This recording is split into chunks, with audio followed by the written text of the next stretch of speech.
नमस्ते नमस्कार प्यारे साथियों, कैसे हैं आप सभी। आशा करती हूँ सभी प्यारे साथी एकदम बढ़िया हैं, मस्त हैं, बहुत ही ज़्यादा शानदार ज़बरदस्त हैं। तो सभी प्यारे बच्चों को हमारा नमस्कार, सभी प्यारे बच्चों को जय हिंद जय भारत। आप सभी कैसे हैं? आशा करती हूँ बहुत बढ़िया होंगे, बहुत अच्छे होंगे और आपके परिवार के जो सदस्य हैं वो भी एकदम बढ़िया होंगे। तो चलिए भाई, अपनी क्लास को हम लोग कर देते हैं शुरू। राधे राधे सभी को। सभी बच्चे मुझे सुन पा रहे हैं?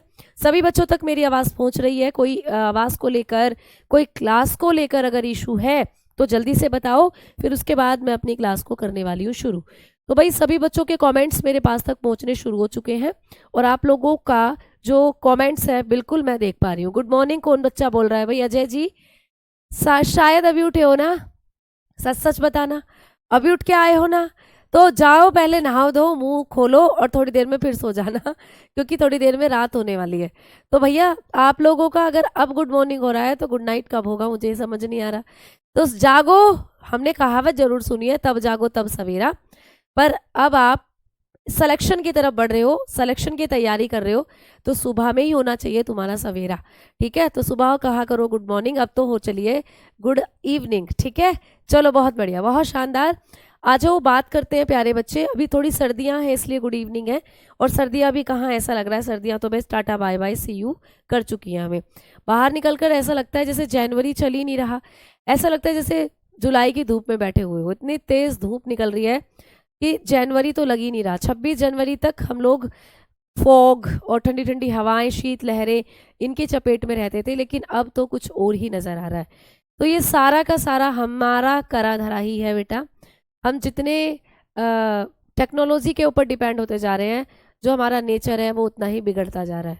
गाड़ियाँ, नए नए तरीके के कारखाने, फैक्ट्रीज, सबसे हीट निकल रही है, तो सर्दियाँ सब जो खत्म ही होती जा रही हैं। तो चलो आओ, अपने पर्यावरण के लिए भी हमें ज़रूर कुछ करना चाहिए। तो मेरे ख्याल से सरकार को जो लॉकडाउन वाली नीति है ना, इस पर अब काम करना पड़ेगा, है ना बच्चों। चलो आओ आगे बात कर लेते हैं अब हम थोड़ा सा अपने टॉपिक की तरफ। तो मेरे ख्याल से अब सब बच्चे क्लास के साथ जुड़ गए होंगे, है ना। तो अब आ जाओ, अपने टॉपिक को शुरू कर लेते हैं। क्लास रिपीट हो रही है ऐसा तो कुछ नहीं है बेटा, मेरे सामने भी क्लास चल रही है तो रिपीट नहीं हो रही है। आइए, टॉपिक कौन सा चल रहा है? ब्लड यानी कि रुधिर। बात कर रहे हैं ब्लड की, रुधिर की। तो मैंने आपको पिछली क्लास में कहा था कि जो ब्लड होता है हमारे शरीर का एक कनेक्टिव टिश्यू है, लिक्विड कनेक्टिव टिश्यू है, तरल संयोजी ऊतक होता है ब्लड। फिर हमने बात करी थी कि ब्लड का अध्ययन होता है हेमेटोलॉजी। हमने बात करी थी ब्लड का पीएच मान होता है 7.4। हमने बात करी थी कि ब्लड हमारे कुल वजन का 7% होता है। हमने बात करी थी कि ब्लड का टेस्ट होता है नमकीन, क्योंकि ब्लड में होते हैं सोडियम क्लोराइड। हमने बात करी कि ब्लड के दो घटक होते हैं। ब्लड जो होता है इसके दो कंपोनेंट्स होते हैं, प्लाज्मा और ब्लड सेल। प्लाज्मा ब्लड का लिक्विड पार्ट बनाता है, और हमने प्लाज्मा को ही अच्छे से पढ़ा था। मैंने आपको कहा था कि प्लाज्मा जो है ये ब्लड का लिक्विड पार्ट बनाता है, तरल भाग। इसमें जो पानी है वो 90 से 92% होता है, और प्रोटीन 7% होती है। और प्लाज्मा कुल ब्लड का 55% पार्ट घेरे होता है, और प्लाज्मा में जो प्रोटीन थी उनके बारे में मैंने आप लोगों को बताया था। ठीक है, तो जब हम लोगों ने बात करी थी प्यारे साथियों प्लाज्मा की, तो यहीं से एक और छोटा सा कॉन्सेप्ट मुझे आपको बताना है। तो अभी हम थोड़ा सा एक जो पॉइंट है वो प्लाज्मा के बारे में ही कंटिन्यू करने वाले हैं। ठीक है, जो प्लाज्मा होता है इसके अंदर मैंने कहा था कि आप लोगों की 3 प्रोटीन होती है। आपने पढ़ा था एल्ब्यूमिन, आपने पढ़ा था ग्लोबुलिन, और आपने पढ़ा था फाइब्रिनोजन। फाइब्रिनोजन जो थी वो रुधिर का थक्का जमाने वाली प्रोटीन कही जाती थी। अब आपको पेपर में ये भी पूछ सकता है कि रुधिर का थक्का जमाने वाले कौन कौन से कंपोनेंट हैं जो हमारे ब्लड में मिलते हैं, यानी रुधिर का थक्का जमाने वाले कारक कौन कौन से हैं जो हमारे खून में मिलते हैं। तो वो मैं अभी आपको लिखवाऊंगी।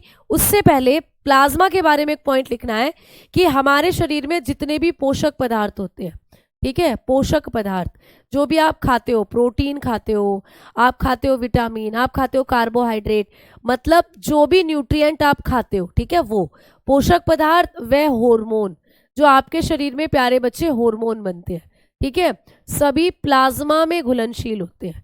सभी प्लाज्मा में घुलनशील होते हैं। ठीक है, प्लाज्मा में घुलनशील होते हैं। तो जो भी आप लोग चीज़ें खाते हो, जैसे कि आपने खाई भाई रोटी, अब रोटी में क्या था? कार्बोहाइड्रेट। ठीक है, रोटी में कार्बोहाइड्रेट था। आपने खाना खाया, आपको कार्बोहाइड्रेट मिला, वो कार्बोहाइड्रेट आपके ब्लड में घुलता है और ब्लड में घुलने के बाद ही आपके शरीर के अलग अलग अंगों तक पहुंचाया जाता है। तो ब्लड में मैम ऐसा क्या है जो कार्बोहाइड्रेट को घोलने का काम कर रहा है? तो ये काम करता है प्लाज्मा। यानी कि कभी भी पूछे कि रुधिर में कौन सा घटक पोषक पदार्थों को घोलने का काम करता है, तो बताना प्लाज्मा। भाई जब मैं आपको चीनी दूं और मैं कहूं चीनी को लो घोल दो, तुम कहोगे मैम किस में घोल दे? मैं कहूंगी बेवकूफो, चीनी को पानी या दूध में ही तो घोल सकते हो, या चीनी को तुम मिट्टी में घोल दोगे? भाई मिट्टी भी लिक्विड सॉलिड है और चीनी भी सॉलिड है, क्या दोनों सॉलिड चीजें आपस में घुल सकती हैं क्या? तुम कहोगे नहीं मैम, वो आपस में मिल तो सकती हैं बट घुल नहीं सकती। घुलने का मतलब होता है पूरी तरीके से गायब हो जाना। तो जब आप पानी में चीनी को ऐसे चम्मच से हिलाते रहोगे, चीनी पूरी तरीके से गायब हो जाएगी, मतलब पानी के अंदर बहुत अच्छे से घुल जाएगी।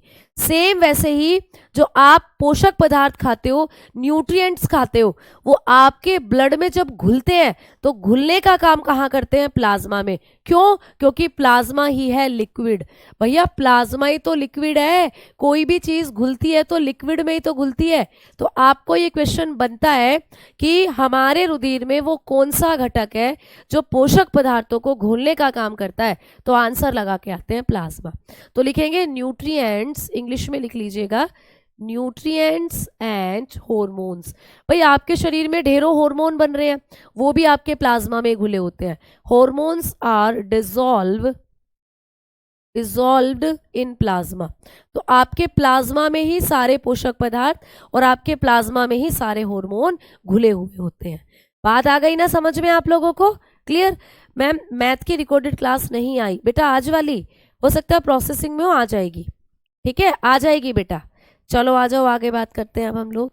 अब हम लोग बात करेंगे कि मैम जो प्लाज्मा होता है इसके अंदर ऑक्सीजन कितने % होती है, तो ये भी पूछ सकता है।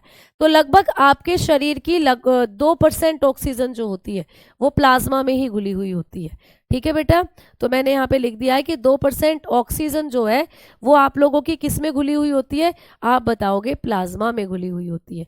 तो ये भी आपको पूछ लेता है कि ऑक्सीजन जो है वो लगभग कितने % प्लाज्मा में होती है? तो याद रखना 2%, है ना।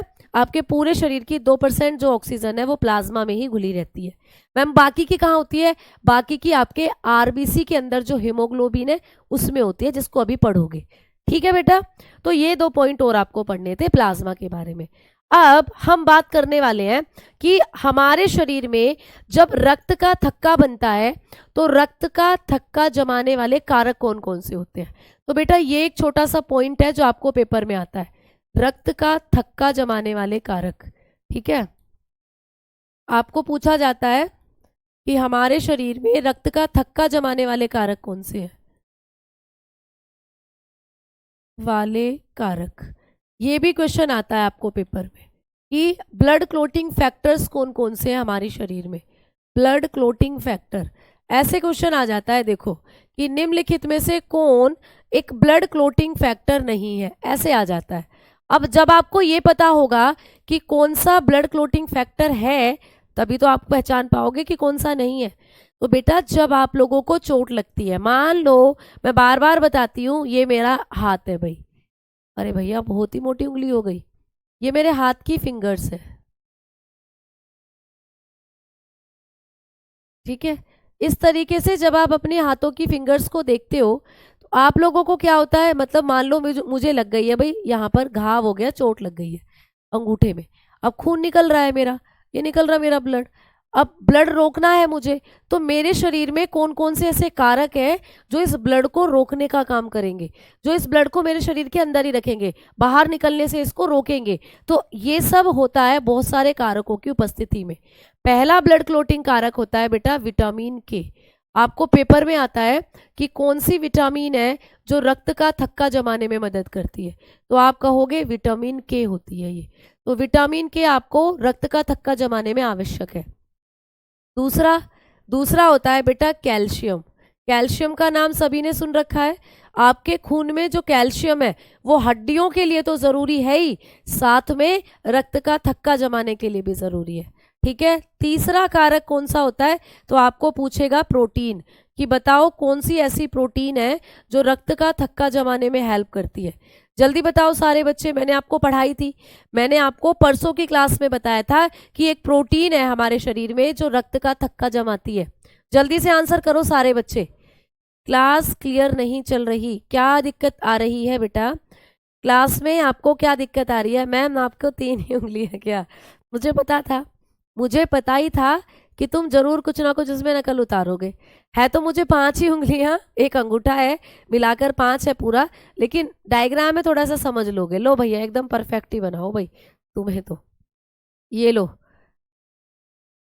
अब ये टच करेगा और ये चलेगा ही नहीं।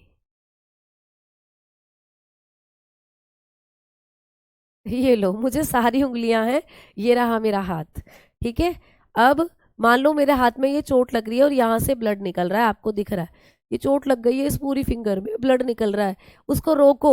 तो कैसे रोकोगे अब? तो आप कहोगे कि मैम ये सारे फैक्टर आपके ब्लड के मिलकर आपके खून को रोकेंगे। तो आपने बताया फाइब्रिनोजन, बिल्कुल सही बात। तो भाई आप लोगों तो आप लोग बहुत अच्छे से चीज़ों को पढ़ रहे हो, बिल्कुल याद है सभी को कि भाई प्लाज्मा में थी फाइब्रिनोजन नाम की प्रोटीन। तो यही क्या कर रही थी? फाइब्रिनोजन यही क्या कर रही थी बेटा? रक्त का थक्का जमाने में हेल्प कर रही थी। क्लियर? और मैम चौथा फैक्टर क्या होता है बेटा? चौथा फैक्टर होता है एक तरीके की ब्लड सेल।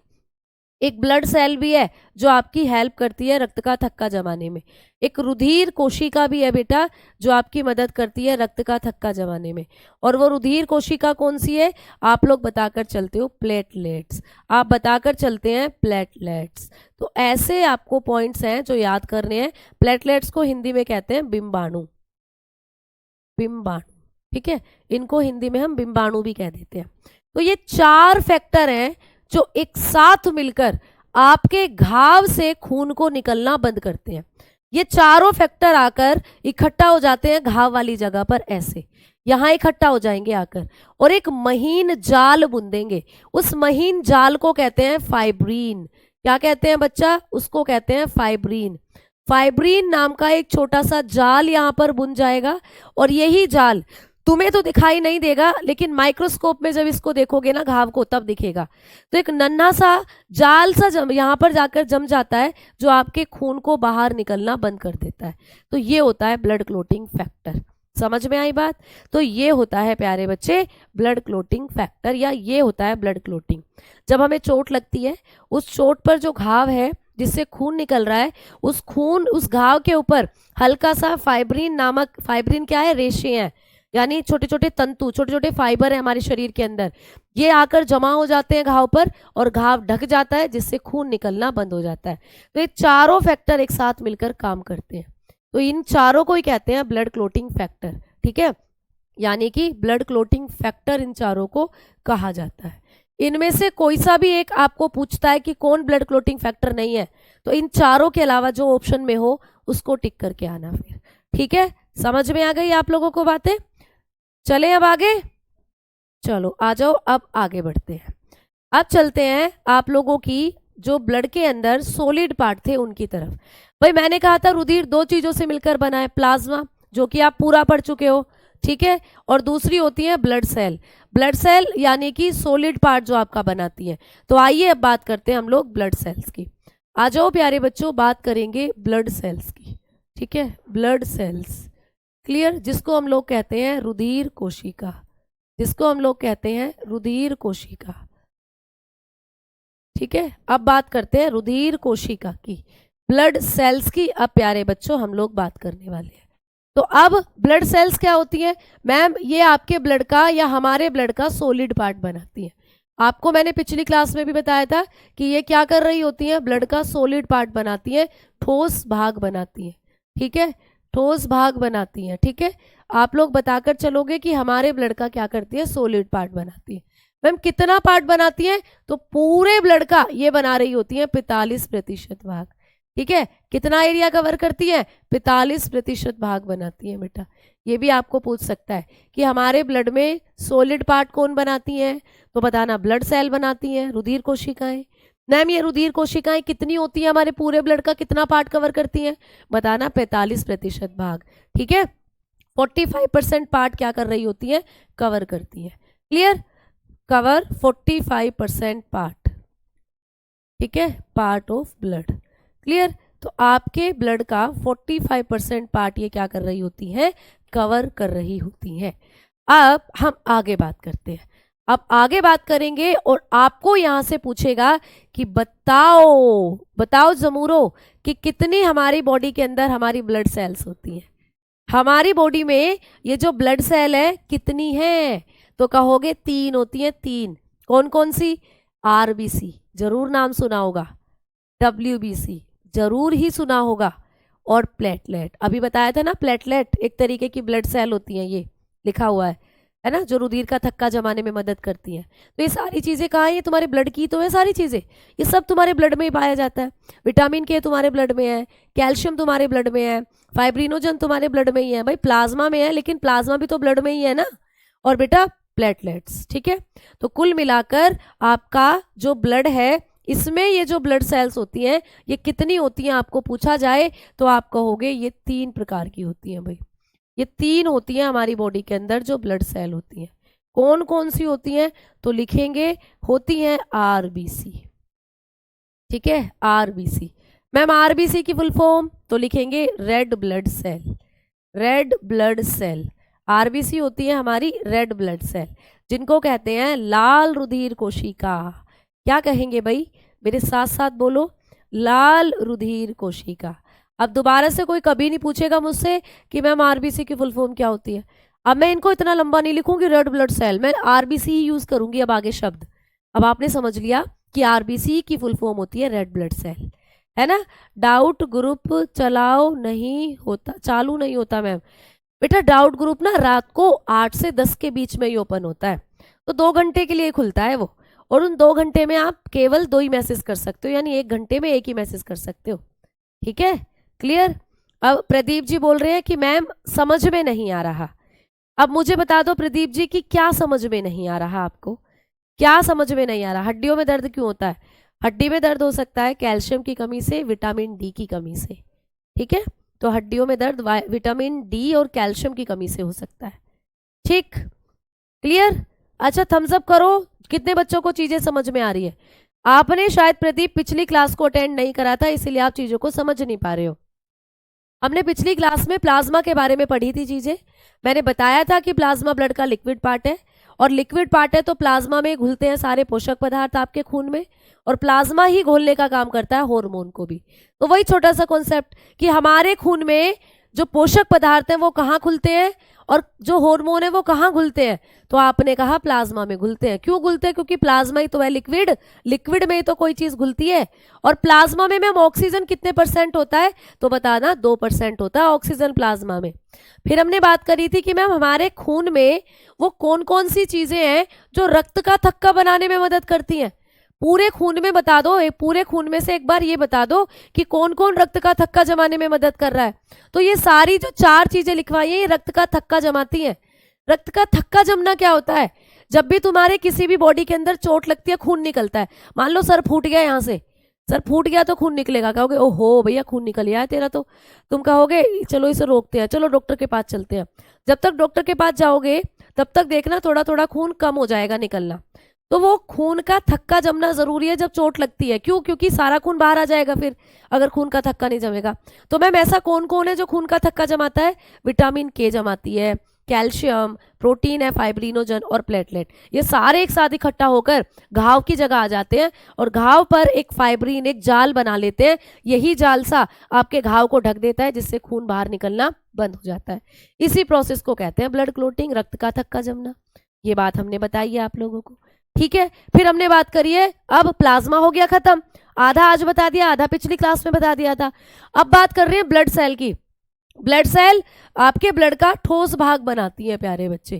कैसा पार्ट बना रही होती है, ठोस भाग बनाती है, और पूरे ब्लड का 45% भाग बनाती है ना, 45% पार्ट कवर करती है। और ये 3 तरीके की होती है। आप लोगों से पूछे कितने टाइप्स की होती है, तो बताना 3 टाइप्स की होती है भाई। 3 प्रकार की होती हैं जो ब्लड सेल होती है हमारे शरीर में। कौन कौन सी होती है, पहले नंबर पर आरबीसी, जिनकी फुल फॉर्म होती है रेड ब्लड सेल। लाल रुधिर कोशिका। दूसरे नंबर पर होती है WBC, बहुत शानदार, कुछ बच्चे मुझे बता रहे भी थे। WBC की फुल फॉर्म होती है व्हाइट ब्लड सेल। WBC को कहा जाता है व्हाइट ब्लड सेल, यानी श्वेत रुधिर कोशिका। श्वेत रुधिर कोशिका इनको कहा जाता है, ठीक है। और मैडम जी तीसरी कौन सी होती है? तो तीसरी होती है प्लेटलेट। जब डेंगू होता है तो बहुत नाम सुना होगा, उसकी तो प्लेटलेट घट गई, उसकी तो प्लेटलेट घट गई। तो मतलब प्लेटलेट आपने नाम सुना है, क्या है ये प्लेटलेट? ये एक तरीके की रुधिर कोशिकाएं हैं। तो तीसरे नंबर पर आप लोग लिखोगे प्लेटलेट्स। तीसरी जो हमारी ब्लड के अंदर होती हैं वो होती हैं प्लेटलेट्स। क्लियर? जिनको हम कहते हैं बिंबाणु, जिनको हम लोग हिंदी में किस नाम से जानते हैं? बिंबाणु के नाम से जानते हैं। तो ये तीन तरीके की रुधिर कोशिकाएं हैं, ये तीनों सोलिड हैं। सोलिड कैसे है मैम? ये कैसे हमारे ब्लड में तैरती हैं? तो मैंने आपको कल भी दिखाया था कि आपका ब्लड देखो ऐसे दिखता है, ऐसे। ये आपका ब्लड, अब इसमें तुम्हें देखो दिख रहा है कि ये जो पीला पीला सा आप लोग देख पा रहे हो, ये पीला पीला सा जो आप देख पा रहे हो, ये पूरा प्लाज्मा है। ये पीला पीला सा जो तुम्हें दिख रहा है ये तुम्हारा प्लाज्मा है। प्लाज्मा तो लिक्विड है, हाँ जी मैम, ये पूरा लिक्विड है। अब इसमें ये तैर रही है, देखो ये आरबीसी तैर रही है, ये तुम्हारी WBC है, ये जो तुम्हें दिखाई दे रही है। और ये जो ये तुम्हें दिख रही है, ये भी आपको जो दिख रही है, ये वाली, ये तुम्हारी प्लेटलेट्स है। ये क्या है बच्चा? ये हमारी प्लेटलेट्स होती हैं। तो इस तरीके से प्लाज्मा में ही तैर रही होती हैं आपकी WBC, RBC और प्लेटलेट। ऐसा दिखेगा तुम्हारा खून। अगर तुम सूक्ष्मदर्शी में, अगर माइक्रोस्कोप में अपने खून की एक बूंद को देखोगे ना, तो देखो ऐसे दिखेगी तुम्हारी खून की एक बूंद। ये पीला पीला सा जो दिखेगा ना तुम्हें, ये पीला पीला सा जो दिख रहा है, ये तुम्हारा प्लाज्मा है। ये तुम्हारे खून की बूंद में तुम्हारा प्लाज्मा है, ठीक है, ये है प्लाज्मा। ठीक, अब मैम प्लाज्मा के अंदर ही आपको दिखती है RBC। ये तुम्हारी RBC है, देखो ये रही RBC, ये रही तुम्हारी RBC, रेड ब्लड सेल। सबसे ज्यादा आपके खून में RBC होती है, इसीलिए आपको खून पूरा का पूरा लाल लाल दिखाई देता है। ये है तुम्हारी WBC, ये रही डिस्क्योम, ये तुम्हारी WBC है भाई, ठीक। और यहाँ पर मैं बना रही हूँ ग्रीन कलर से, समझ लो ये तुम्हारी प्लेटलेट है, ये तुम्हारी प्लेटलेट है। ये क्या है बेटा? तुम्हारी प्लेटलेट। तो एक खून की बूंद ऐसी दिखती है, एक खून की बूंद ऐसी दिखेगी। ये पीला पीला प्लाज्मा है, ठीक है, प्लाज्मा है ये पीला पीला। ये लाल लाल तुम्हारी RBC है, ये व्हाइट व्हाइट तुम्हारी WBC है, और ये ग्रीन ग्रीन जो तुम्हें दिख रही है प्लेटलेट्स है। तो इस तरीके से आप कहते हो कि ये जो प्लाज्मा है इसने ब्लड का लिक्विड पार्ट बना रखा है, और ये जो तीनों है ये आपके ब्लड का सॉलिड पार्ट बनाती है, ठोस भाग बनाती है। समझ में आ गई बात? तो ये पॉइंट मैंने आपको बताया। प्लाज्मा 55% है यानी ज्यादा प्लाज्मा ही दिख रहा है देखो, लेकिन इन तीनों को मिलाकर देखें तो ये तीनों है 45%, ये तीनों है 45%। प्लाज्मा हमने कल की क्लास में कंप्लीट कर लिया, आज थोड़ा सा जो पॉइंट था वो बता दिया। आ जाओ अब डिटेल में करते हैं इन तीनों को एक एक करके, डिटेल में इन तीनों को एक एक करके पढ़ेंगे। तो आओ सबसे पहले हेडिंग डालेंगे RBC। प्यारे साथियों, सबसे पहले हम लोग बात करेंगे RBC की। जो जो पॉइंट आपको RBC से रिलेटेड पेपर में आते हैं उनके बारे में अब हम लोग करने वाले हैं बात, ठीक है। चलिए सबसे पहले पढ़ने वाले हैं RBC के बारे में, जिसको कहते हैं, मैंने अभी कहा था, लाल रुधिर कोशिका। बात करेंगे लाल रुधिर कोशिका की। बताओ यहां तक पॉइंट क्लियर है ना सभी को? जल्दी बोलो। इनको ही ना प्यारे बच्चे, इनको ही हम लोग क्या कहते हैं?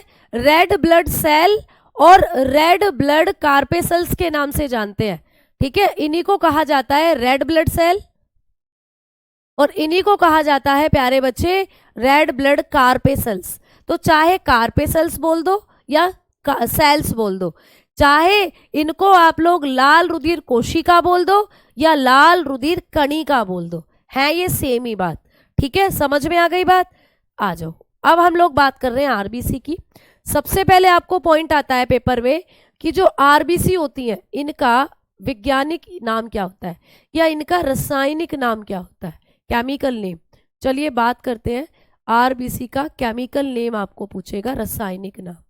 तो बेटा जो RBC होती हैं इनका केमिकल नेम क्या होता है, यानी कि जब आप टेस्ट कराने जाते हो डॉक्टर के पास तो डॉक्टर इनको किस नाम से पुकारते हैं, डॉक्टर इनको आरबीसी को किस नाम से पुकारते हैं।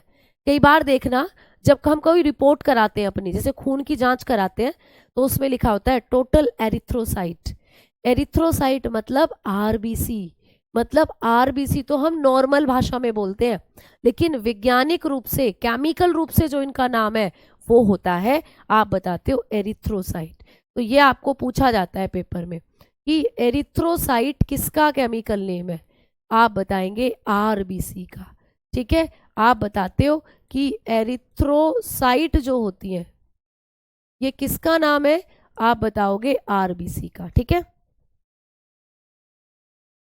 ठीक प्यारे बच्चे, एरिथ्रोसाइट जो होती हैं ये आपकी आरबीसी का केमिकल नेम होता है।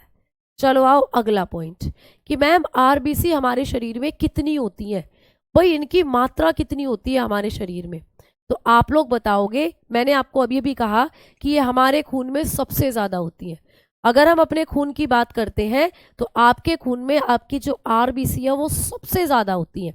तो मैम कितनी होती हैं, तो बताओ, आप लोग बताएंगे 4.5 से, ये होती है 5.5 मिलियन, यानी आपके शरीर में इनकी संख्या मिलियंस में होती है बेटा। तो ये आपके शरीर में 4.5 से 5.5 मिलियन होती है, इतनी सारी होती है। ठीक है, अच्छा मैम इनका निर्माण कहाँ होता है हमारे शरीर में, आपको कभी भी पूछे कि आरबीसी का निर्माण कहाँ होता है, आरबीसी का फॉर्मेशन कहाँ होता है हमारे शरीर में, तो प्यारे साथियों आपके शरीर के अंदर जो आपकी आरबीसी है, आरबीसी छोड़ो, आपके शरीर में जो पूरा का पूरा खून बन रहा है वो कहाँ बन रहा है, तो बेटा आपकी हड्डियों में बन रहा है। आपका खून आपकी हड्डियों में बनता है जी मैडम, हड्डियों में बनता है। हाँ जी, कैसे अभी बताऊंगी, पहले लिख लीजिए कि आरबीसी का निर्माण कहाँ होता है, बताओगे बोन मैरो में होता है। बोन मैरो यानी कि अस्थि मज्जा, अस्थि मतलब हड्डी और मज्जा मतलब खाली जगह, तो आपकी हड्डियों के बीचों बीच होती है खाली जगह, उसको कहते हैं अस्थि मज्जा। तो अस्थि मज्जा में ही आपका खून बनता है। देखो समझो, अगर मैं आपको दिखाऊं बोन मैरो कैसा दिखता है, तो चलो बोन मैरो की बात करते हैं, है ना। चलो मैं तुम्हें दिखाती हूँ कि बोन मैरो कैसा होता है। अरे भाई साहब क्यों नहीं चल रहे हो आज, चलो मैं तुम्हें दिखाती हूँ बोन मैरो कि आपकी जो हड्डी होती है इसमें बोन मैरो कहाँ दिखता है। और बोन मैरो जो होता है इसी के अंदर आपकी हड्डियों के अंदर ही खून का निर्माण होता है। तो जब कभी भी आप किसी बोन को देखते हो, किसी हड्डी को देखते हो, तो जैसे कि आपको ये दिखाई दे रही है, ये दिखाई दे रही है हड्डी, इस हड्डी के अंदर ये जो आपको स्पेस ये पूरा जो नजर आ रहा है ये आपका बोन मैरो है। तो बेटा आपकी जो हड्डियां होती है ना उनके अंदर ही बनता है आपका खून। अगर आप लोगों की क्लास, अगर आप क्लास बहुत अच्छी है, अच्छा मैथ के स्टूडेंट हूँ, टाइम बहुत फर्स्ट टाइम बायो पढ़ रहा हूँ, सब समझ आ रहा है बेटा, बिल्कुल बहुत अच्छे से समझ में आएंगी सारी चीज़ें, और पॉइंट टू पॉइंट पढ़ेंगे, जो भी पेपर में आपको क्वेश्चन बनते हैं उन पॉइंट्स पर हम नज़र डालेंगे। ठीक है, तो भाई ये आपकी हड्डी है इसमें दिख रहा है ये आपको बोन मैरो, इसी में बनता है खून। देखो जैसे मैं एक छोटा सा डायग्राम बनाऊं, अगर मैंने आपको ये आपकी हड्डी बना दी, ये टोमी वाली हड्डी, टोमी, टोमी खाता है ना ऐसी हड्डी, जो टोमी होता है डॉगी। अब ये तुम्हारी हड्डी है, तुम्हारी हड्डी के अंदर यहाँ साइडों में ऐसे ऐसे ये और ये, ठीक है, ये और बीच में ये, तो ये सारी जगह होती है बोन मैरो। ठीक है, ये आपकी हड्डियों के अंदर ये पूरी जगह कहलाती है बोन मैरो। तो बेटा ये जो बोन मैरो है ना इसी में होता है खून का निर्माण, इसी में होता है प्यारे बच्चे रुधिर का निर्माण। तो हमारा जो रुधिर है वो हमारी अस्थि मज्जा में बनता है। ठीक है, कभी भी पेपर में क्वेश्चन आए कि एक वयस्क मनुष्य के अंदर जो खून है वो कहाँ बनता है, तो बताना अस्थि मज्जा में, बोन मैरो में। यानी मैम हमारे शरीर में हड्डियां इसलिए भी जरूरी है क्योंकि उनमें खून बनता है, तो मैं कहूंगी हाँ बेटा, अगर आपके शरीर की हड्डियां, लंबी हड्डियां निकाल दी जाएं तो आपके शरीर में खून भी नहीं बनेगा। लंबी हड्डी जैसे आपकी ये वाली हड्डी, रीढ़ की हड्डी लंबी हड्डी है, आपके पैर की हड्डी लंबी हड्डी है, आपके ये हाथ की हड्डी लंबी हड्डी है। तो आपके शरीर में जितनी भी लंबी लंबी हड्डियां हैं ना, इनमें खून बनता है, हड्डियों में ही खून बनता है बेटा। तो हड्डियां आपको बहुत जरूरी है क्योंकि ये खून भी बनाती है। तो वही बात हमने पढ़ी कि मैम जो आरबीसी है इनका निर्माण कहाँ होता है, तो बताओगे अस्थि मज्जा में ही होता है, यानी कि बोन मैरो में। अब बात करेंगे कि मैम जो हमारी आरबीसी होती हैं इनका जीवन काल कितना होता है। जीवन काल बोले तो लाइफ स्पैन, मैम ये कितने दिन तक जिंदा रहती हैं, लाइफ स्पैन कितना होता है इनका। अच्छा, कई बच्चे ने जो पहली बार बायो पढ़ रहे हैं उनको ये समझ नहीं आ रहा होगा कि लाइफ स्पैन क्या होता है। चलो मैं बताती हूँ। मुझे ये बताओ, हम इंसान हैं, हम सब इंसान हैं, मैं भी इंसान हूँ, तुम भी इंसान हो, है ना। Today is my birthday, Nitin ji happy birthday to you, happy birthday to you. आप अपने जीवन में बहुत अच्छा इंसान बने और जल्दी से जल्दी आप सक्सेसफुल हो जाओ, ठीक है। चलो, यदि बड़ी हड्डी टूट जाए, शायद ऐसा कुछ कमेंट था, निकल गया। फीमर सबसे लॉन्ग हड्डी है, बिल्कुल सही बात। और लंबी, ये जो आपकी ये होती है रीढ़ की हड्डी, ये भी लंबी हड्डियों में आती है। आपने वो वाली मूवी देखी है क्रिश 2, उसमें जो काल होता है, काल का बोन मैरो निकाल कर एंटीडोट बनाया जाता है। तो लंबी हड्डियों के अंदर आपका बोन मैरो होता है, फीमर में भी आपका बोन मैरो, आपकी रीढ़ की हड्डी में भी आपका बोन मैरो। बेसिकली जब डॉक्टर बोन मैरो निकालते हैं ना, तो यहीं से निकालते हैं, रीढ़ की हड्डी से। आपका ये जो किडनी, दूसरी ये पीछे वाला एरिया है, यहीं से निकालते हैं बोन मैरो। तो आपकी लंबी हड्डियों में ही होता है बोन मैरो, ठीक है। हड्डियों के अंदर पाई जाती हैं प्यारे बच्चे हेमेटोसाइट्स कोशिकाएं, यानी रुधिर का निर्माण करने वाली कोशिकाएं। तो वो कोशिकाएं हड्डियों में ही बनती हैं, ठीक है। तो इसीलिए हड्डियों में बनता है हमारा खून। क्लियर। चलो अब आ जाओ, आगे बात करते हैं। अब हम पढ़ेंगे कि मैम लाइफ स्पैन क्या होता है, जीवन काल क्या होता है। मैंने कहा हम सब इंसान हैं और हम इंसान हैं, तो हम लगभग कितने साल तक जिंदा रहते हैं। अगर एक एवरेज इंसान की उम्र का मैं पता लगाऊं या एवरेज रेशियो लूं किसी भी इंसान की उम्र का, तो हम लोग 80 से 70 साल ही जीते हैं। 80 से 70 साल तो बहुत मानो, हम 60 साल तक जी जाएं तो बहुत बढ़िया है। यानी हम इंसानों का जो जीवन काल है वो 60 से 80 साल होता है ना। वो तो कोई ज्यादा ही भाग्यशाली इंसान है जो 100 साल तक जिंदा रह रहे हैं भैया, वरना उससे पहले निकल लेते हैं। तो हम इंसानों का जीवन काल कितना है, 60 से 80। वैसे ही आपके खून में जो आरबीसी है मैम, ये कितने दिन तक जिंदा रहती हैं। आपने सुना है ना कि हमारी बॉडी के अंदर जो कोशिकाएं हैं वो मरती रहती हैं और नई कोशिकाएं बनती रहती हैं, यानी पुरानी कोशिकाएं ही नई कोशिकाओं को जन्म देती रहती हैं। नई कोशिकाएं बन जाएंगी, पुरानी कोशिकाएं मर जाएंगी, ठीक है। तो इस तरीके से हमारे शरीर के अंदर पुरानी कोशिकाओं से नई कोशिकाएं बनती हैं। तो ये आरबीसी भी तो एक तरीके की कोशिकाएं ही है, ये भी तो खून का निर्माण करने वाली कोशिका है। तो ये भी तो नई बनती हैं और पुरानी मरती हैं। तो आपको कह रहा है कि जब ये पूरी बड़ी हो जाती हैं तो ये कितने दिन तक जिंदा रहती है, मतलब इनका जीवन काल कितना है। तो बेटा इनका जीवन काल होता है 120 दिन। आपकी जो आरबीसी है ना वो 120 दिन तक ही जिंदा रहेगी, उसके बाद ये मर जाती है बेटा। आपके शरीर में जो आपकी आरबीसी है वो 120 दिन तक ही जिंदा रहते हैं, उसके बाद मर जाती है। अच्छा मैम कहाँ पर मरती हैं, कहाँ पर मरती हैं, ये भी पूछा जाता है। तो अगला पॉइंट लिखेंगे कि आरबीसी की मृत्यु कहाँ पर होती है। आरबीसी जो है आपके शरीर में, इनकी डेथ कहाँ पर होती है, यानी कि जब ये बेचारी बूढ़ी हो जाती हैं, जब ये 120 दिन की हो जाती हैं, 118 दिन की हो जाती है, 119 दिन की हो जाती है, बूढ़ी हो गई बूढ़ी हो गई, अब बेचारी ये मरेंगी। कहाँ मरेंगी, तो आप बताओगे आपके प्लीहा में मरेंगी। एक पेपर में क्वेश्चन आता है कि आरबीसी की मृत्यु कहाँ होती है, हमारे शरीर में हमारी आरबीसी कहाँ जाकर मरती है। तो आप बताओगे आरबीसी की जो मृत्यु होती है वो होती है प्लीहा में। कहाँ प्यारे बच्चे, प्लीहा। प्लीहा को आप तिल्ली भी बोलते हो, तिल्ली। तुमने माचिस की तिल्ली तो देखी होगी, लेकिन एक तिल्ली आपके शरीर में एक ऑर्गन भी है, तिल्ली, जिसको इंग्लिश में कहते हैं स्प्लीन। तो कई बार तुमने इसका नाम कहीं ना कहीं बायोलॉजी में सुना होगा, स्प्लीन। तो स्प्लीन क्या है, जैसे आपका लीवर है ना, यकृत, वैसे ही आपका एक और भाग है, आपकी बॉडी का ऑर्गन है जिसको कहते हैं स्प्लीन। इस स्प्लीन में ही जाकर मरती हैं आपकी आरबीसी। तो आरबीसी कहाँ मरती हैं, कभी भी क्वेश्चन आएगा स्प्लीन में मरती हैं, प्लीहा में, ठीक है। अब मैडम ये जो प्लीहा होता है, ये जो स्प्लीन होता है, इसके क्या क्या नाम है, इस स्प्लीन को हम किस किस नाम से जानते हैं? तो ये जो स्प्लीन है ना, इसको कहा जाता है आपके शरीर का कब्रिस्तान। आपको क्वेश्चन आता है पेपर में कि मानव शरीर का कब्रिस्तान किसको कहते हैं, या आपको क्वेश्चन आता है आरबीसी का कब्रिस्तान किसको कहते हैं। तो कुछ भी आए आपको आंसर लगाना है प्लीहा यानी spleen.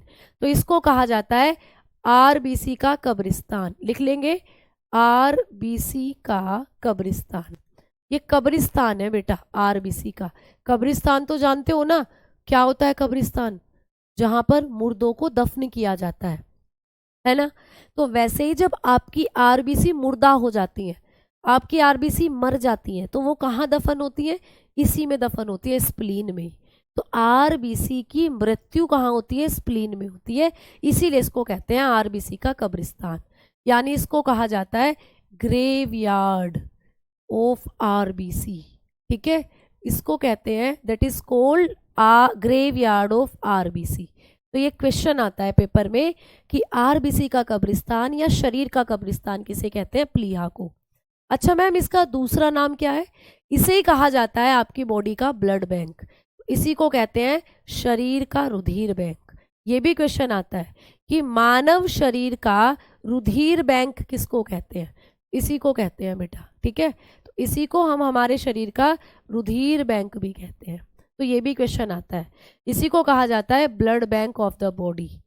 Blood bank of the body, ये है आपकी बॉडी का ब्लड बैंक। ठीक है, अब आप लोगों ने ये तो सुना होगा कि ऐसा बैंक होता है जिसमें हम अपने पैसे रखते हैं। भारतीय state bank, Canara bank, HDFC bank, है ना, दुनिया भर के बैंक, लेना देना बैंक, है ना। तो भैया बैंक में क्या करते हैं? जाकर पैसे जमा करते हैं और पैसे निकालते हैं। लेकिन हमारे शरीर में भी एक चलता फिरता बैंक है। उस बैंक का माइनस पॉइंट है वो ये है कि बेचारा वो पैसे जमा नहीं करता, वो हमारे ब्लड को जमा करता है। तो आपके शरीर में ये जो स्प्लीन होता है ना, इसको आपका ब्लड बैंक भी कहते हैं। मैम क्यों कहते हैं इसको ब्लड बैंक? इसको ब्लड बैंक क्यों कहा जाता है? जल्दी से बताओ सारे बच्चे। ठीक है, जल्दी बताओ स्प्लीन कहाँ होता है? जैसे कि आप लोगों का लीवर है राइट साइड, जैसे अभी मैं खड़ी हूँ तो जो मेरा पेट वाला एरिया जिसको आप कहते हो, यहाँ पर है आपका लीवर, इधर उसी के जस्ट इधर की तरफ होता है आपका स्प्लीन। ठीक है, तो लीवर इधर है, स्प्लीन इधर होता है। ठीक है, हाँ जी। तो जल्दी बताओ, खून बढ़ाने की दवाई शायद एक बच्चा पूछ रहा है। बेटा अच्छी सी सब्जियां खाओ, हरी सब्जियां खाओ, चुकंदर खाओ, अपने आप खून बढ़ेगा। Spleen bank of our body. ठीक है, हाँ जी। तो ब्लड बैंक ऑफ बॉडी किसको कहा जाता है? स्प्लीन को। क्यों कहते हैं? बड़े ध्यान से समझना। मान लो ये तुम्हारा स्प्लीन है बेटा, मान लीजिए ये तुम्हारा स्प्लीन है। अब जब तुम्हारी जो आरबीसी होती है, मान लो ये तुम्हारी आरबीसी है ना, जब तुम्हारी आरबीसी के दिन पूरे हो लेते हैं, दिन पूरे हो लिए कहते हैं ना, तो बेचारी ये आनी शुरू हो जाती है यहाँ, इसमें आनी शुरू हो जाती है स्प्लीन में। ये ऐसे ऐसे यहाँ आनी शुरू हो जाती है ना। जब इनका जीवन काल 118 दिन, ठीक बेटा, जब ये कैसी हो जाती है? 118 दिन की हो, 119 दिन की हो, 120 दिन की हो, तो यहाँ आकर भरना शुरू हो जाती है स्प्लीन में। तो इस स्प्लीन में हमेशा आपकी आरबीसी भरी रहती है, इस स्प्लीन में हमेशा खून भरा रहता है बेटा। जब कभी जरूरत पड़ती है हमारे शरीर को खून की, मान लीजिए मैं कहीं जा रही थी और मैं गिर गई और मेरे हाथ में चोट लग गई, अब मेरे हाथ से धड़ाधड़ खून निकल रहा है, बहुत तेज कट लग गया, खून निकल रहा है। अब मेरे हाथ में खून की कमी हो रही है, तो मेरा जो स्प्लीन है ना, वहां से वापस खून यहाँ आना शुरू हो जाएगा। मतलब खून की सप्लाई होनी शुरू हो जाती है स्प्लीन से वापस उस ऑर्गन में जहाँ खून की जरूरत है। तो मान लीजिए मेरे हाथ में दिक्कत हो गई, हाथ में खून निकल रहा है, खून की कमी हो रही है, तो यहाँ से खून वापस मेरे हाथ में जाना शुरू हो जाएगा। तो जरूरत पड़ने पर हमारा शरीर इस स्प्लीन से खून भी ले सकता है, इसीलिए इसको कहते हैं ब्लड बैंक। भाई यहाँ खून कुछ इकट्ठा, ये पाउच के जैसी संरचना है, एक थैली सी संरचना है, इसमें खून भरा रहता है हमेशा। तो कुछ देर के लिए ये हमारे शरीर में खून की पूर्ति कर सकता है, इसीलिए जरूरत पड़ने पर हमारा खून यहाँ से खून ले सकता, हमारा शरीर स्प्लीन से खून ले सकता है, इसीलिए इसको कहते हैं ब्लड बैंक। ठीक है, लेकिन एक्सीडेंट वगैरह में क्या होता है? ब्लड निकल जाता है और मृत्यु हो जाती है, तो क्या मैम यहाँ से खून नहीं जाता? बेटा यहाँ का भी खून खाली हो जाता है, तब मृत्यु होती है। जिस ऑर्गन में खून की सप्लाई बंद हो गई है वहां ये खून भेजता है, और वहां जब खून भेज रहा है वहां पे जब घाव हो रखा है उस घाव से लगातार सारा खून बाहर ही आता रहता है। अगर डॉक्टर के पास पहुंचा दिया टाइम रहते हुए तो डॉक्टर उसको रोक देगा और आपको जो है इमरजेंसी कंडीशन मिल जाएगी, तो आप ठीक हो जाओगे। जब डॉक्टर के पास नहीं पहुंचते टाइम से तो यहाँ का भी खून सारा बाहर आ जाता है और फिर रोगी की मृत्यु हो जाती है। ये होता है उसमें, ठीक है। आरबीसी स्प्लीन में कैसे जाती हैं बेटा? आरबीसी स्प्लीन में ब्लड फ्लो के साथ ही जाती हैं, ठीक है। हमारे स्प्लीन से भी बहुत सी धमनी और शिराएं जुड़ी हुई होती हैं जो स्प्लीन को, जो आप लोगों की आरबीसी इसको सप्लाई कर कर आती हैं आपके स्प्लीन तक। क्लियर? क्लियर? तो ऐसे होती है सारी दिक्कत। तो इसके ये दो नाम इसलिए हैं क्योंकि यहाँ आरबीसी जाकर मरती हैं, इसीलिए इसको कहते हैं कब्रिस्तान। और यहाँ हमेशा ब्लड भरा रहता है और जरूरत पड़ने पर ब्लड की सप्लाई यहाँ से हो सकती है। जैसे तुम्हारे घर में पैसे खत्म हो गए और बैंक में तुम्हारे पैसे जमा है तो तुम बैंक से निकाल लाते हो जाकर, वैसे ही तुम्हारी बॉडी में खून खत्म हुआ लेकिन स्प्लीन में थोड़ा सा जमा है तो स्प्लीन वापस से उस खून को तुम्हारी बॉडी में ट्रांसफर करने लग जाता है। तो ये ब्लड बैंक की तरह काम करता है। क्लियर हो गई बात? आ जाओ आगे बात करते हैं आरबीसी के बारे में। भी बहुत बातें हैं जो बाकी हैं आरबीसी के बारे में। अगला पॉइंट हम लोग पढ़ेंगे कि हमारी जो आरबीसी होती है बेटा, इनके अंदर केंद्रक नहीं होता। याद रखना, ये आपके शरीर की ऐसी कोशिकाएं हैं जिनमें केंद्रक नहीं होता। पूछा जाता है पेपर में तो बताओगे आरबीसी में केंद्रक नहीं होता बेटा। केंद्रक क्या होता है अभी समझाऊंगी। केंद्रक नहीं होता, ठीक है। अंतःद्रव्य जालिका भी नहीं होती, ये भी पूछ लिया जाता है आजकल, अंतःद्रव्य जालिका, ठीक है। और बेटा राइबोसोम है ना। और बेटा क्या नहीं होता? और बताओगे माइटोकॉन्ड्रिया, ठीक है। माइटोकॉन्ड्रिया, इनमें से कुछ भी नहीं पाया जाता आपकी आरबीसी में, ठीक है, नहीं पाया जाता। तो आपको पेपर में आता है कि हमारे शरीर की वो कौन सी कोशिकाएं हैं जिनमें ना तो केंद्रक होता है, ना अंतःद्रव्य जालिका होती है, ना राइबोसोम होता है, ना माइटोकॉन्ड्रिया होता है। आरबीसी में कुछ नहीं है। तो मैम क्या है आरबीसी में? आरबीसी में है हेमोग्लोबिन। नाम तो सुना होगा, बिल्कुल अभी बताऊंगी। तो भैया आरबीसी में ना केंद्रक है, ना अंतःद्रव्य जालिका, ना राइबोसोम, ना माइटोकॉन्ड्रिया। तो लिख लीजिएगा पहले फिर समझाती हूँ। RBC lacks nucleus. भाई आरबीसी में न्यूक्लियस भी नहीं होता। अंतःद्रव्य जालिका को कहते हैं ईआर यानी एंडोप्लाज्मिक रेटिकुलम, है ना। Ribosomes and mitochondria. तो हमारी जो आरबीसी है इसके अंदर आपको कुछ भी नहीं दिखता, ना केंद्रक, ना न्यूक्लियस, ना प्यारे बच्चे एंडोप्लाज्मिक रेटिकुलम, ना ही राइबोसोम और ना ही माइटोकॉन्ड्रिया। जब अब मैं आपको दिखाती हूँ कि जब भी किसी कोशिका को हम देखते हैं तो उसमें ये सारी चीजें कहाँ होती हैं। मान लो ये कोशिका है प्यारे बच्चे आपके शरीर की, मान लो ये आपके बॉडी की एक सेल है, मान लो ये आपकी बॉडी की एक कोशिका है, ठीक है। हाँ जी मैम है। तो इसमें बीचों बीच एक संरचना आपको देखने को मिलती है, इसे कहते हैं केंद्रक। इस संरचना को कहा जाता है केंद्रक यानी कि न्यूक्लियस। क्लियर है ना? चलो मैम यहाँ पर एक संरचना देखने को मिलती है जिसे कहते हैं माइटोकॉन्ड्रिया। क्या कहते हैं भाई? माइटोकॉन्ड्रिया, बिल्कुल कहते हैं मैम माइटोकॉन्ड्रिया। क्लियर? यहाँ पर एक संरचना देखने को मिलती है ऐसे ऐसे, इसको कहते हैं हम ईआर। और इसी ईआर पर पाए जाते हैं ऐसे ऐसे मोती जैसी संरचना जिसको कहते हैं राइबोसोम। तो जब आप एक नॉर्मल सेल को देखोगे, जब आप एक सामान्य कोशिका को देखोगे तो एक सामान्य कोशिका में सारी चीजें आपको नजर आएंगी। लेकिन जब तुम एक आरबीसी को देखोगे, मान लो ये तुम्हारी आरबीसी है, जब तुम आरबीसी को देखोगे ठप पे ठप, देखो कुछ भी नहीं है बेचारी में, ना बीच में केंद्रक दिख रहा है उसकी तरह, ना यहाँ माइटोकॉन्ड्रिया दिख रहा है, ना यहाँ दिख रहे हैं आपको राइबोसोम, ना दिख रहे हैं यहाँ एंडोप्लाज्मिक रेटिकुलम, ठप पे ठप, कुछ नहीं है इसमें, ठीक है। तो मैम इसमें है क्या?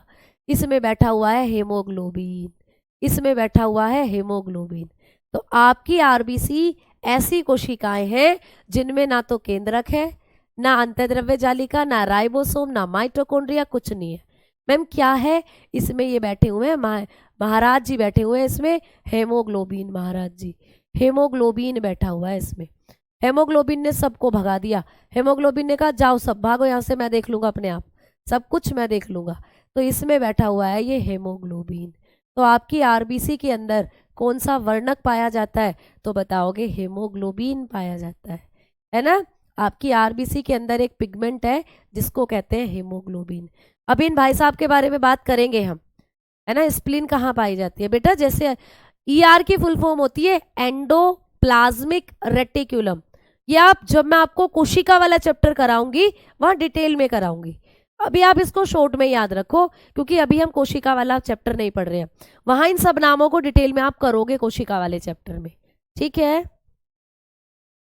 ठीक है, हमारे शरीर में रोज 31 भी होती है, समझ नहीं आया।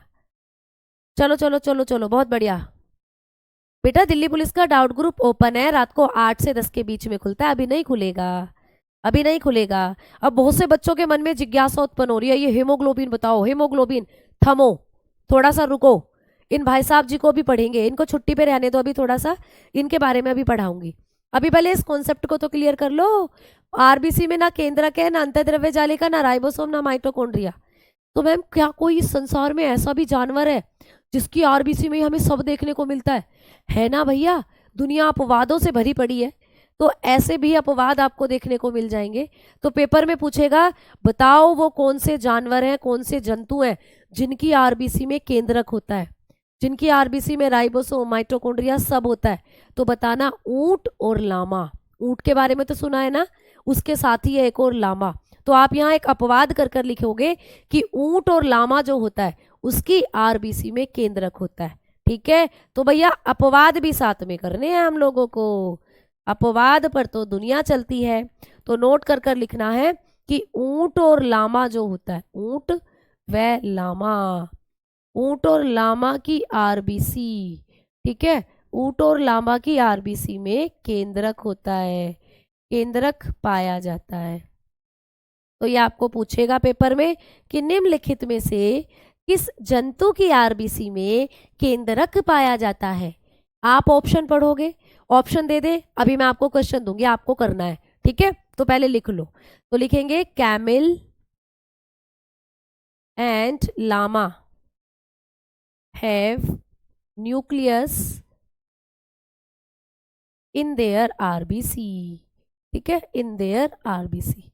तो भाई संसार में दो स्तनधारी जीव ऐसे हैं, स्तनधारी का मतलब ये अपने बच्चों को दूध पिलाते हैं। ऊंट देखा है दूध देता है, लामा भी दूध देता है। तो ऊंट, अब कई बच्चे कहेंगे मैम ऊंट कहाँ दूध देता है, ऊंटनी का दूध हमने सुना है। भैया वही है, शब्दों को इतनी गहराई में मत लो, मतलब को समझो, भावनाओं को समझो, भावनाओं को। तो ऊंट जो होता है ये एक स्तनधारी की कैटेगरी में ही आता है, दूध देता है जो, ठीक है। और लामा भी इसी की कैटेगरी का, भी दिखाऊंगी लामा। लामा तुम्हें दिखा दूं पहले, आ जाओ, वरना तुम्हें तसल्ली नहीं मिलेगी भाई ये लामा क्या है, ये लामा क्या है। ये लामा ऊंट की प्रजाति होती है बेटा, ठंडे इलाकों में मिलते हैं ये लामा जो होते हैं। देखो कितना प्यारा सा जानवर है, इतना प्यारा है। ऊंट तो तुम्हें भरे रेगिस्तान में मिलता है, भरी गर्मी में मिलता है, और ये लामा जो होता है ये तुम्हें मिलता है ठंडे इलाकों के अंदर। तो दिख रहे हैं ना फोटो, देखो चश्मे लगा के भी बैठा है ये लामा। तो ये लामा होता है जो आप लोगों को, ऊंट की ही दूसरी प्रजाति है, ऊंट की ही नस्ल है ये, ठीक है। ये होता है भाई लामा, ठीक बेटा, ये होता है लामा। बेटा ये है लामा, लामा एक जंतु है, ऊंट की प्रजाति का जंतु है, ठीक है, ऊंट की प्रजाति का ही जंतु है। आपका नाम ही है भावना। भैया हाँ कह रही हूँ भावनाओं को समझो, सारी भावनाओं को मत समझो, एक भावना को समझ जाओ बस, ठीक है। लामा होता है एक जंतु बेटा, इस तरीके से दिखता है, और ये ऊंट की ही प्रजाति का जंतु है, ठीक है। चलो आ जाओ आगे बात करते हैं। अब हम पढ़ेंगे कि मैम जो ऊंट है और लामा है इसकी आरबीसी को अगर उठाकर देखा जाए तो मैम इसमें वो हमें ऐसी दिखेगी, हाँ जी बिल्कुल ऐसी दिखेगी, उसमें केंद्रक भी होगा और सब कुछ होगा, ठीक है। अब देखो क्वेश्चन ऐसे बनता है पेपर में, अब मैं क्वेश्चन दे रही हूँ आपको, क्वेश्चन कैसे बनता है, ऐसे बनता है कि निम्न में किस जंतु की आरबीसी में केंद्रक होता है, ठीक है, केंद्रक होता है। आपको ऐसे दे देता है, तो निम्नलिखित में से किस जंतु की आरबीसी में केंद्रक होता है। ऑप्शन दे देगा पहला, ठीक है, which animals RBC have nucleus in following, ऐसे करके आ जाएगा। ऑप्शन दे देगा आप लोगों को कि कुत्ता दे दिया, दे देगा डॉग, ठीक है, आपको ऑप्शन दे दिया शेर, आपको ऑप्शन दे देगा शेर, लायन, आपको ऑप्शन दे देगा ऊंट, ठीक है, और आप लोगों को कैमल, और आप लोगों को ऑप्शन दे देगा मानव, ठीक है। तो अब बता दो कौन सा ऑप्शन सही करके आओगे। ऐसे आपको ऑप्शन बन जाएगा, ऐसे बन जाएगा ऑप्शन कि कौन से जानवर की आरबीसी में, ठीक है, क्लियर, आरबीसी के मतलब किस जानवर की आरबीसी में केंद्रक होता है। जिराफ नहीं होता बेटा, जिराफ तो अलग होता है।